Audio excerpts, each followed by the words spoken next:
Thanks very much for coming here today. I'm conscious that this presentation will simply aim to take you through some of the work we've undertaken during the last 12 months to locate and arrest the suspect in this case, Ang Jiang Du.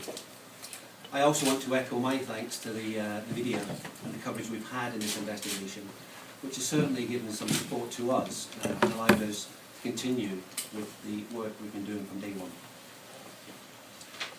The family continued to focus this investigation, in particular with the children, Nancy and Alice. We've remained determined to concentrate on the inquiry and remain very positive. The Ding family had been in the UK since about late 1990. Jeff was working at Manchester University as a lecturer, Helen working locally at a school in Northampton, and with the children involved education in Northampton as well. Since around 2002, both Jeff and Helen have been involved in a civil dispute with the Chinese family over a business issue. The family were murdered at their home on Friday the 29th of April last year. The bodies weren't discovered till late Sunday afternoon, early Sunday evening, on the 1st of May.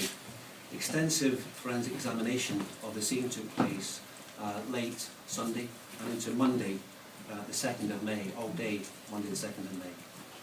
This led to us naming Ang Jiang Du as the prime suspect in this case on Tuesday, the 3rd of May. Ang Jiang Du remains wanted for this offence as the prime suspect. I strongly believe that Mr. Du is still alive and has been assisted by associates or friends. I accept he may have left the UK fairly soon after the murders, and we're working with SOCA, Interpol and other law enforcement agencies to ensure that the appropriate measures are in place to identify and alert the police should they attempt to travel across borders. We have been working with SOCA and UKBA from the outset of the inquiry. This work we started is ongoing and will continue then. We have recently made a series of arrests in respect of the investigation. For operational reasons I cannot comment any more on those arrests. What I can say is that we will continue to work tirelessly to locate the next Ang Jiang Du. This next slide will give you some indication of the amount of work with some facts and figures as to what we've undertaken since the investigation started. As you can see, over 2,000 people visited and questioned regarding sightings, information or any intelligence they may have. Over 5,000 hours of CCTV has been seized in this inquiry. That increases constantly. The CCTV seizures, particularly at the outset, were seized from London because that's where the family vehicle was abandoned. So we're focused on that.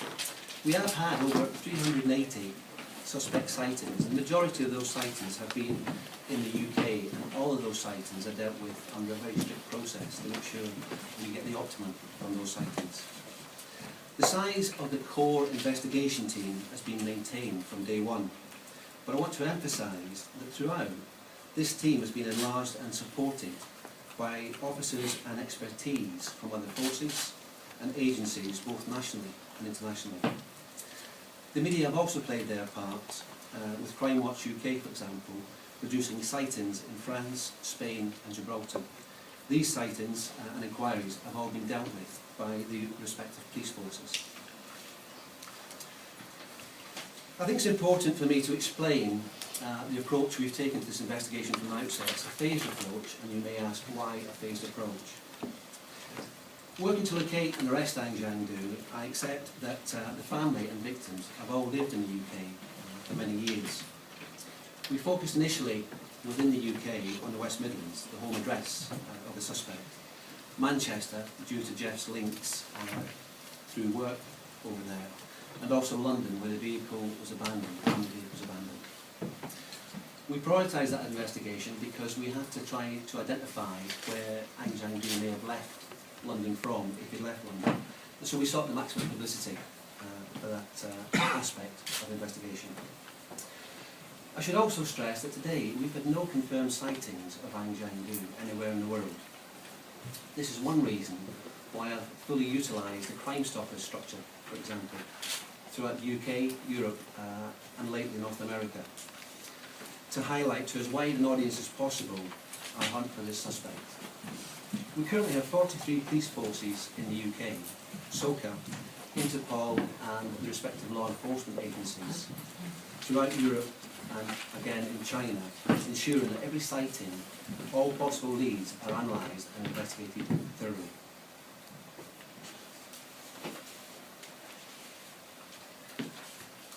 In terms of our visit to China, there's a couple of points I'd like to make. That in the first instance, we have no jurisdiction as UK police officers outside the UK, so we do require an invite to any countries we visit as part of inquiries.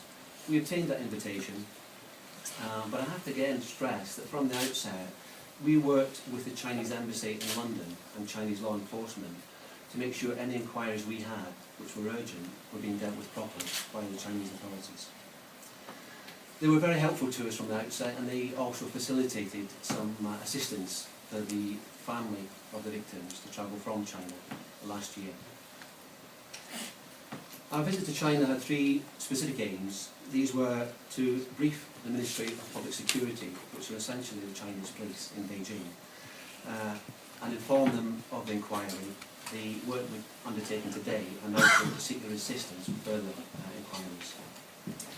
Secondly, it was important, as we neared the anniversary day, to meet the wider family of the victims, brief them as to what we've done so far, listen to their points of view in respect to investigation, and update them as to the future inquiry to locate and arrest An Jiang. This included the grandparents of the children, and also the parents of Jeff and Helen, who were in their early 80s. So it's important that we travel to meet them. Finally, I wanted to ensure that public and media interest remained at a high level throughout law enforcement agencies in China. And I have to say the assistance and support we received from the Chinese authorities was outstanding. We still have ongoing inquiries with Chinese law enforcement, and they are continuing as we continue the investigation. During our visit to China, the family visited the shrine to the family, and this is a shrine outside the city that the family come from, Hangzhou in China. On the 4th of April, the Chinese celebrate or remember National Tomb-Sweeping Day, which is a national day of remembrance in China.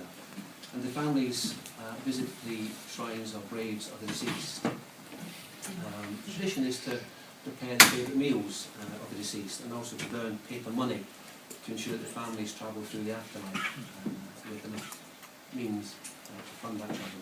It was a very sensitive time for the family. When we spoke to the family, we did offer an opportunity to sit down and discuss a visit. They were very, very busy and very grateful for our offer, but they decided that they would visit the shrine and give us this memory. It was a very sensitive time, but all that did was reinforce our determination to find An Jiang. In summary then, I have to accept that An Jiang may have left the UK. We still look for him within the UK, but he may have left the UK, possibly soon after the murders. Someone must have assisted him, and is likely to be still assisting him, or aware of where he is. I emphasise we've now increased the reward to £25,000, which is a substantial reward. We're looking for that information to come to us directly as the investigation team, or through Crime Stoppers on 0800 555 111. Again, I'll stress that this money is offered solely for the purpose of locating and arresting An Jiang and ensuring that that arrest can be made. The reward has been increased as part of the 12-month and ongoing review of the work we're undertaking in this investigation.